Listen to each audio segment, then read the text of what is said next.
నువ్వు లీవ్ తీసుకో ఐశ్వర్య. నా మొగుడి చేతే నిన్ను ఉద్యోగం నుండి తేయించేశాను. అమూల్య గ్రహించింది గాని నేను గ్రహించడానికి చాలా టైం పట్టింది. ఇక మీదట నీకు నాకు ఎలాంటి సంబంధం లేదు. ఏంటమ్మా, నాకేమైనా ఫోన్ వచ్చిందా? సర్లే, ఆయన ఫోన్ చేయకపోతేనే నేనే ఫోన్ చేస్తాను.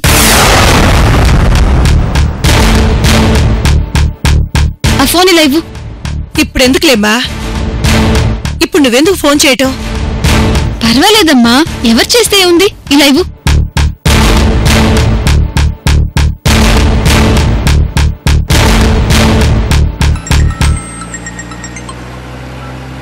హలో హలో పార్థు గారు. అమూల్య, ఎంత ఫోన్ చేసినా కలవడం లేదా? నా నంబర్ బ్లాక్ లిస్ట్ లో పెట్టావా అమూల్య? అదేం లేదు పార్థు గారు, మీ నంబర్ బ్లాక్ లిస్ట్ లో నేనెందుకు పెడతాను? డ్రాప్ చేసి వెళ్లారు, మళ్ళీ వచ్చి చూసింది లేదు, ఫోన్ లేదు, నాతో మాట్లాడింది లేదు. ఏంటా అని నేనే మీకిప్పుడు ఫోన్ చేశాను. లేదమూల్య, నీకోసం నేను ఇంటికొచ్చానా. ఇంటికొచ్చారా? మరి నేనెక్కడికి వెళ్ళాను? నువ్వెక్కడికి వెళ్ళలేదు. మీ అమ్మగారే నిన్ను కలవడానికి వీల్లేదని, నీ జీవితానికి అన్యాయం చేశానని ఇష్టం వచ్చినట్టు తిట్టి పంపించేశారు.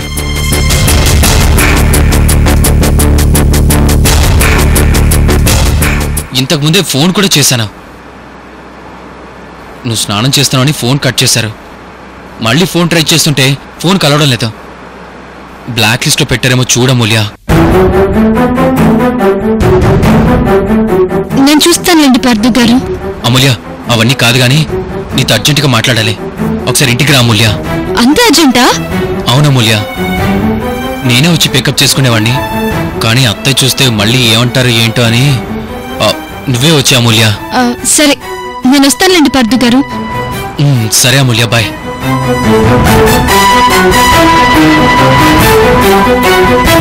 అదేంటమ్మా, పార్థు గారు వస్తే తిట్టి పంపించావంట? తిట్రా మరి.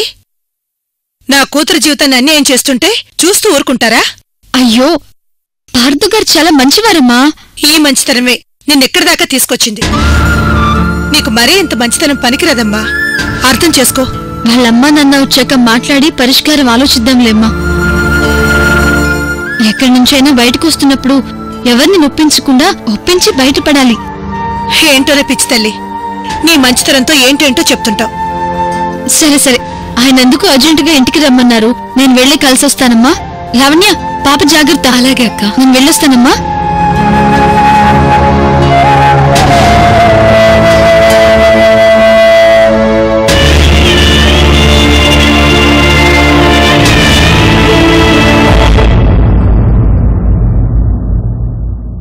పార్థు గారు, పార్థు గారు. అమూల్య, వచ్చావా? నీకోసం ఎదురు చూస్తున్నానా? ఏంటి పార్థు గారు మీరు చేసిన పని? ఐశ్వర్య గారిని జాబ్ లో నుంచి తీసేశారా? మేనేజర్ ఫోన్ చేసి ఇప్పుడే ఈ విషయం చెప్పారు. బయట అందరూ ఎంత అసహ్యంగా చెప్పుకుంటున్నారో తెలుసా? పార్థు గారి బలహీనతని కనిపెట్టి ఆ సువర్ణ గారి మిమ్మల్ని ఏదో మాయ చేసి ఐశ్వర్య గారిని ఉద్యోగం నుంచి తేంచేలా చేసిందని అందరూ అనుకుంటున్నారు. ఆ విషయం గురించి నేను నీతో మాట్లాడాలని ఫోన్ చేసి రమ్మన్నాను అమూల్య. Very good. ఎప్పటికైనా భర్త భార్య మాట వినాల్సిందే.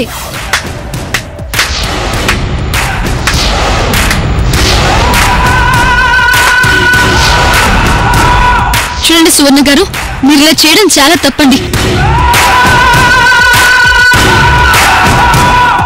మీరు నేను లేకపోయినా పార్థు గారికి ఏం కాదు, కానీ ఐశ్వర్య గారు లేకపోతే పార్థు గారి కంపెనీకి బ్రాండ్ వాల్యూ మొత్తం తగ్గిపోతుంది. ఏంటి పార్థు, ఐశ్వర్యకి అంత సీన్ ఇచ్చావా? సీన్ ఇవ్వడం కాదండి, ఆవిడ నరనరాల్లో ఈ కంపెనీ అభివృద్ధి కోసం చేసిన కృషి ఉంది.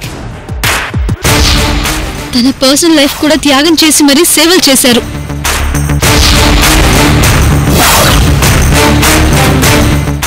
మీకు మీకు పార్థు గారికి ఏవేవో గొడవలుండొచ్చు. ఆవిడ ఆ విషయంలో ఇన్వాల్వ్ అయ్యుండొచ్చు. అవన్నీ కూడా ఇంటి వరకే చూడాలి.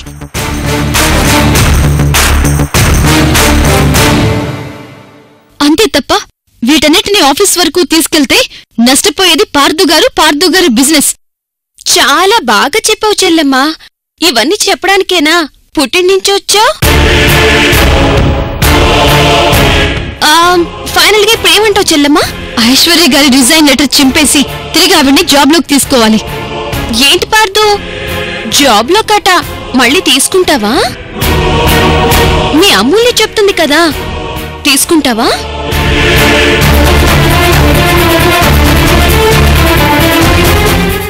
చూడండి చెల్లెలు గారు, మా ఆయన తీసుకుంటానంటే నాకెలాంటి అభ్యంతరం లేదు. తీసుకోమాను. ఏంటి పార్థు గారు మాట్లాడరేంటి? చెప్పండి. ఇప్పుడు మనం ఒక పజిల్ పెట్టుకుందాం అమూల్య. పార్థు నీకెక్కువ సీన్ ఇచ్చాడో లేక నాకెక్కువ సీన్ ఇచ్చాడో పార్థునే తెలుస్తాడు. ఏమంటావు పార్థు?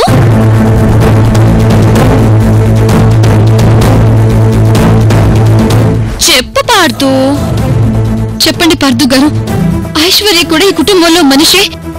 ఐశ్వర్య గారిని ఎట్టి పరిస్థితుల్లో కూడా నేను దూరం చేసుకోనని చెప్పండి పార్థు గారు.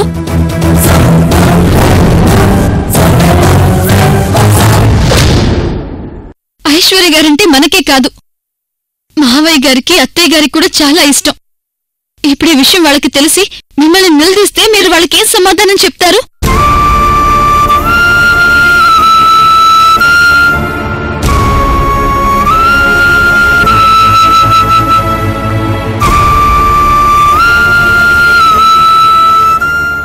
సారీ అమూల్య.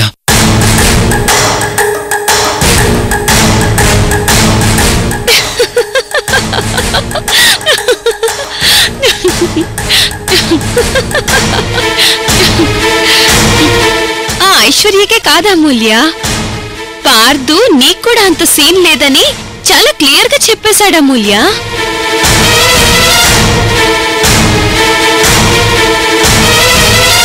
పార్థుకి నీ మాట లెక్కలేదు, ఈ సువర్ణ మాటే ముఖ్యమని చాలా క్లియర్ గా చెప్పాడు. కరెక్టే, మీ ఇద్దరిది ముందు నుంచి ప్లే అవుతున్న ప్లాన్ కదా.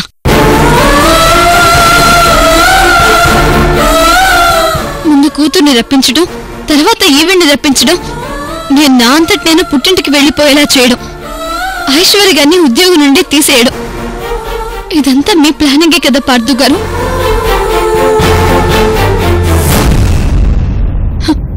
పిచ్చిదాన్ని, మా అమ్మ మాటలు వినకుండా మీరు ఫోన్ చేయగానే వెంటనే వచ్చేశాను. ఐశ్వర్య గారు లేకపోతే మీ బిజినెస్లు ఏమైపోతాయా అని ఆలోచిస్తున్నాను.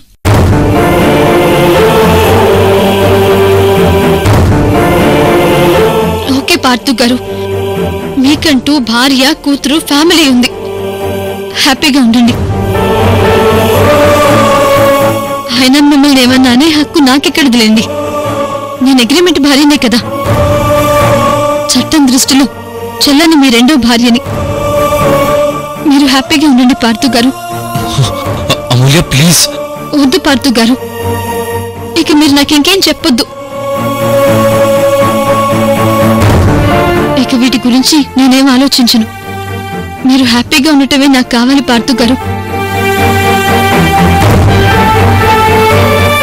నేను వస్తాను పార్థు గారు.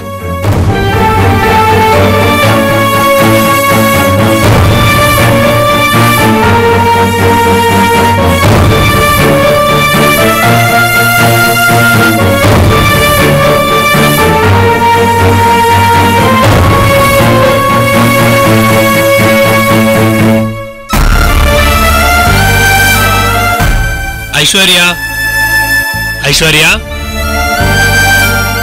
ఐశ్వర్య,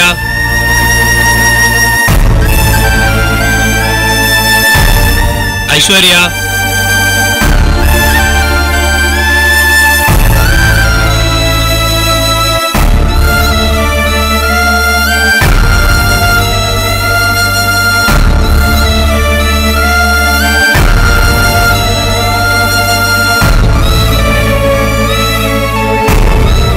ఐశ్వర్య ఏమైంది?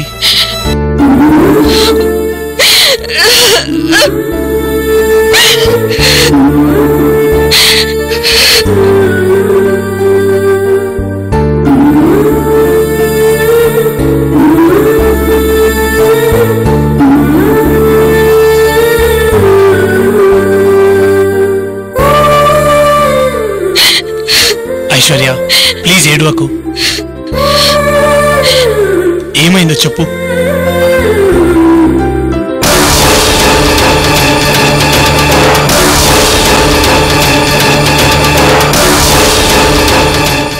లీవ్ తీసుకో ఐశ్వర్య.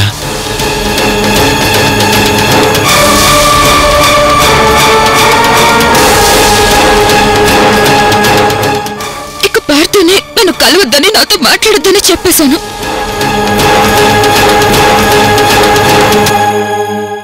సరే ఐశ్వర్య, చెప్పేశావు కదా, ఇంకా బాధపడకు. పార్థుగారి విషయంలో నువ్వు కాస్త తొందరపడ్డావేమో అనిపిస్తుంది. ఒకసారి బాగా ఆలోచించు.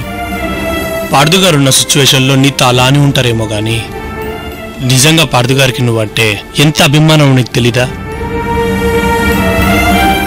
పార్థుకి నా మీద అంత అభిమానమే ఉంటే ఎవరో చెప్పిన మాటలు విని నన్నెందుకో జాబ్ లో నుంచి వెళ్ళిపోమని ఇండైరెక్ట్ గా చెప్తాడు.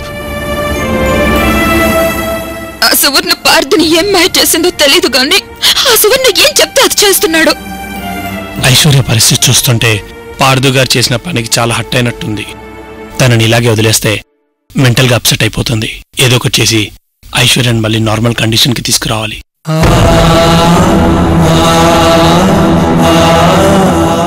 ఐశ్వర్య, నువ్వు ఇక్కడే ఉంటే పార్థుగారి గురించి ఆలోచిస్తూ నీ ఆరోగ్యం పాడు చేసుకుంటావు.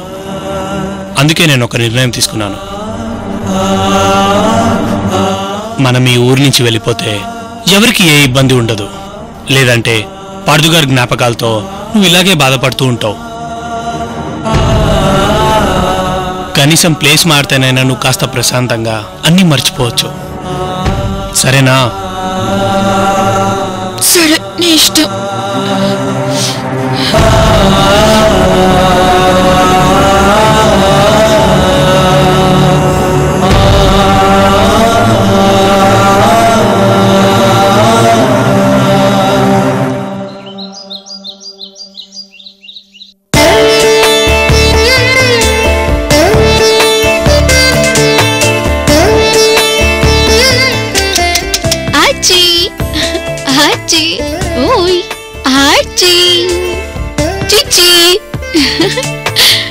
ఏంటి చిట్టు తల్లి, ఏంటి ఎలా చూస్తున్నావు?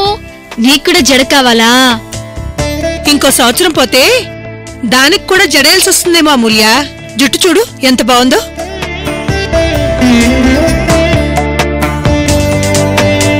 అమ్మా, మన ఇంటి దగ్గరకు కూడా ఇలాగే జడ వేసుకునే వాళ్ళం కదా. నేనేమో చెల్లికి జడేసేదాన్ని, నువ్వేమో నాకు వేసేదానివి. కానీ అక్క, అప్పుడు మనం జడేసుకోవడానికి ఇప్పుడు జడేసుకోవడానికి తేడా ఉంది. ఏంటి ఆ తేడా? అప్పుడు అక్క నువ్వు తిడుతూ జడేసేదానివి, ఇప్పుడు పొగుడుతూ ప్రేమగా జడేస్తున్నావు. నిజమేనమ్మా. అప్పుడు నా బంగారు తల్లిని నేను ఎన్నెన్ని కష్టాలు పెట్టానో. నేను అమూల్యని పెట్టిన కష్టాలకి నేను ఎంత సేవ చేసినా ఆ పాపాలు పోవు. ఏంటమ్మా మాటలు? ఇంకెప్పుడు అలాంటి మాటలు మాట్లాడుకు. సరే సరే, మాట్లాడలే. చూడమ్మా అమూల్య, నీ కూతురు ఎలా నవ్వుతుందో.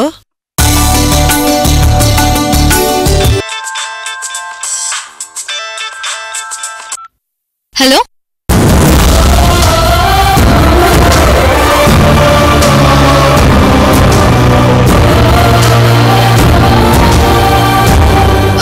అమ్మా, పని మీద బయటకెళ్తున్నాను, ఇప్పుడే వచ్చేస్తాను.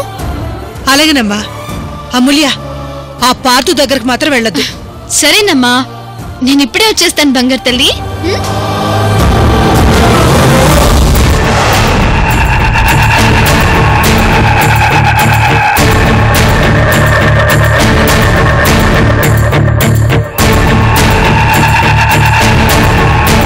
రా పార్థు, టైంకి వచ్చావు.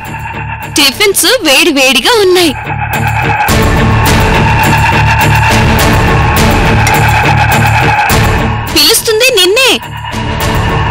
వినపడ్డం లేదా? రా రా రా.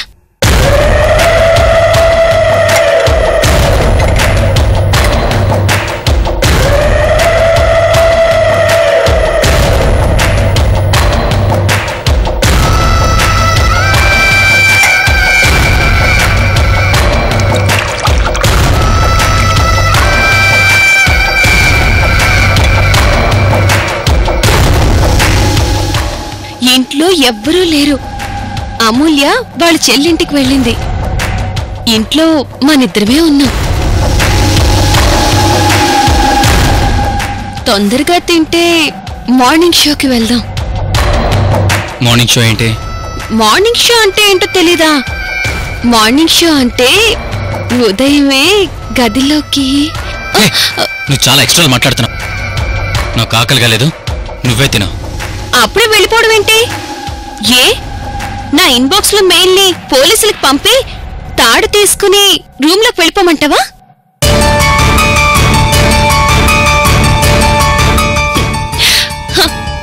కూర్చోండి.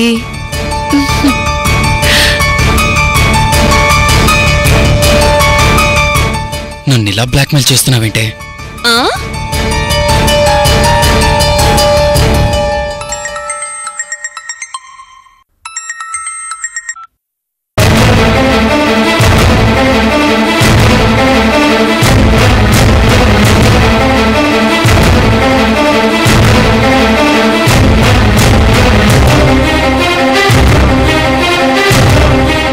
ఏమైంది? అంత టెన్షన్ పడుతున్నావు? ఎవరి ఫోన్లో? చూసావా, ఐశ్వర్యని జాబ్ నుంచి తీసేయటం వల్ల తను హత్య ఊరుదులు వెళ్ళిపోతుందంట. పోతే పోనీ, అయినా నీ దగ్గర పనిచేసే దాని గురించి నువ్వెందుకంత బాధపడతావు? అయినా నీ ఫ్రెండ్ గురించి నువ్వెందుకు ఇంతలా ఆలోచిస్తున్నావు? ఆలోచించాల్సి వస్తే నీ చిన్న భార్య అమూల్య గురించి ఆలోచించు. పెద్ద భార్యనైనా నా గురించి ఆలోచించు. నీ కూతురైనా అనుష భవిష్యత్తు గురించి ఆలోచించు. ఇంతకీ ఐశ్వర్య మీద ఎందుకంత మమకారం? ఆ కొంపతీసి ఆ ఉదయని సైడ్ చేసేసి తనని మూడో భార్య చేసుకునే ప్లాన్ ఏమన్నా ఉందా?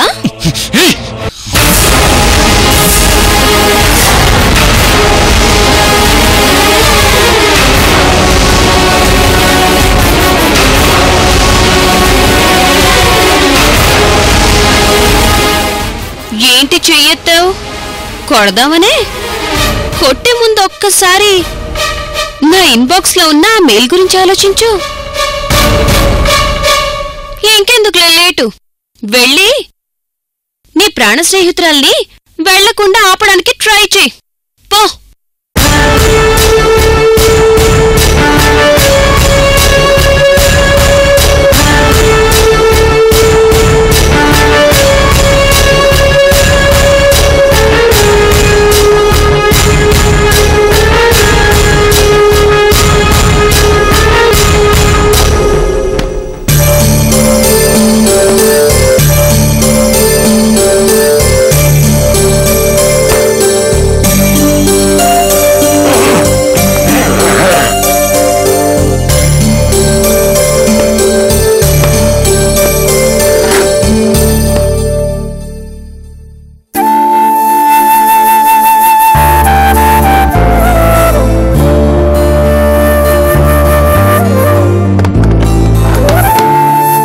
ఐశ్వర్య, నేను రెడీ.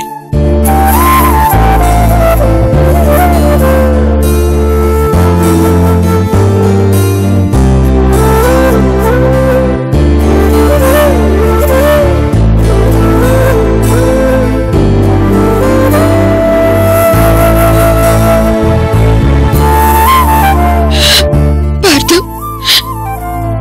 చిన్నప్పటి నుండి మనం కలిసే ఉన్నాం.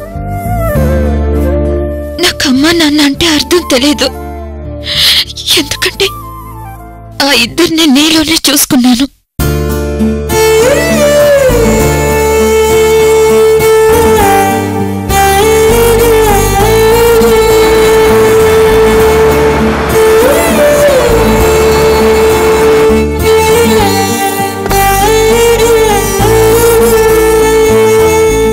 ఐశ్వర్య, ఏంటిది చిన్నపిల్లలా?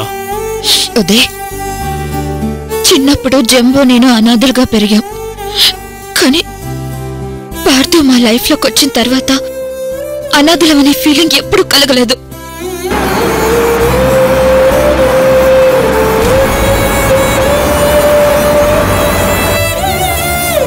నాకే చిన్న కష్టం వచ్చినా పరిగెత్తుకుంటూ వచ్చి సాల్వ్ చేసేవాడు. కానీ ఆ సువర్ణ మాట విని నన్ను ఆఫీస్ నుంచి వెళ్ళిపోమన్నాడు. అందుకు నేను చాలా బాధపడ్డాను. ప్లీజ్ ఐశ్వర్య, నువ్వు ఇలా బాధపడుతుంటే నేను చూడలేను. పోనీ ఇక్కడే ఉండిపోదామా? లేదు దయ్, పార్థు నన్ను వెళ్ళిపోమని చెప్పుంటే నేను హ్యాపీగా వెళ్ళిపోయేదాన్ని. కానీ వాడు వెళ్ళిపోమన్నది నన్ను కాదు, మా ఇద్దరి మధ్య ఉన్న స్నేహాన్ని.